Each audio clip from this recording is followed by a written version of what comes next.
Alright, let's dive into something that's been buzzing in the music world lately. So, Peter Katsis, the guy who managed some of the biggest names in rock and alternative music, has passed away at 69. Now, I know what you're thinking. Another sad story about someone we didn't know we'd miss until they're gone. But here's the thing. Peter Katsis wasn't just any manager. This guy was a force, and his impact on the music industry is way bigger than most people realize. Personally, I think what makes this story so compelling is how Katsis wasn't just a behind-the-scenes guy. He was a visionary who helped shape the careers of bands like Korn, Limp Bizkit, and Smashing Pumpkins. These aren't just bands, they're cultural phenomena.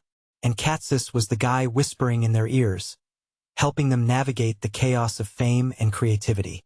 What many people don't realize is that managers like him often have as much influence on a band's sound and direction as the artists themselves. It's like, if you take a step back and think about it, the alternative revolution of the 90s, Katsis was right there in the trenches, helping to make it happen. Now let's talk about his journey. Starting with Ministry in the early 80s, that's wild. Ministry wasn't just another band. They were pushing boundaries, blending industrial and metal in ways no one had heard before. Katsis saw something in them, and that's the mark of a great manager. The ability to spot raw talent and potential before anyone else. From my perspective, this is where his story gets really interesting. He didn't just stick to one genre or one band. He moved from Ministry to the Cramps, then to Korn and Limp Bizkit, and even worked with pop giants like the Backstreet Boys. That kind of versatility? It's rare. Most managers get pigeonholed, but Katsis was a chameleon, adapting to whatever the music landscape demanded. One thing that immediately stands out is his partnership at the firm in the late 90s. This wasn't just a management company, it was a powerhouse.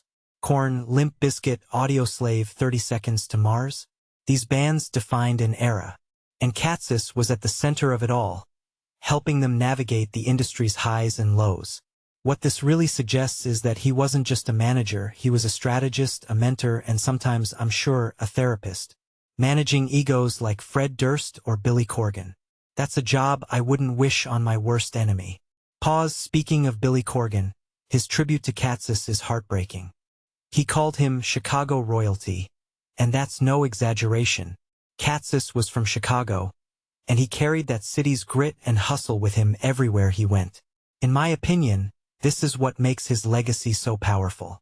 He wasn't just a guy in a suit, he was a part of the music, a part of the culture. Jourgensen from Ministry said it best. Rest in power, Pete. That's not just a phrase, it's a recognition of the power Katsis had to lift others up. And let's not forget Gavin Rossdale's words. He drove our band towards the stars. That's the kind of impact Katsis had. He wasn't just managing careers, he was shaping lives. If you take a step back and think about it, the music industry is brutal. It chews people up and spits them out. But Katsis? He survived, thrived, and left a mark that won't fade anytime soon. What makes this really interesting, though, is the timing of his passing. In an era where the music industry is more fragmented than ever, where streaming has changed everything, we're losing the kind of managers who got the artistry, not just the business. Katsis was one of the last of a dying breed. Someone who cared about the music as much as the money. This raises a deeper question. Who's going to fill that void? Who's going to be the next Peter Katsis?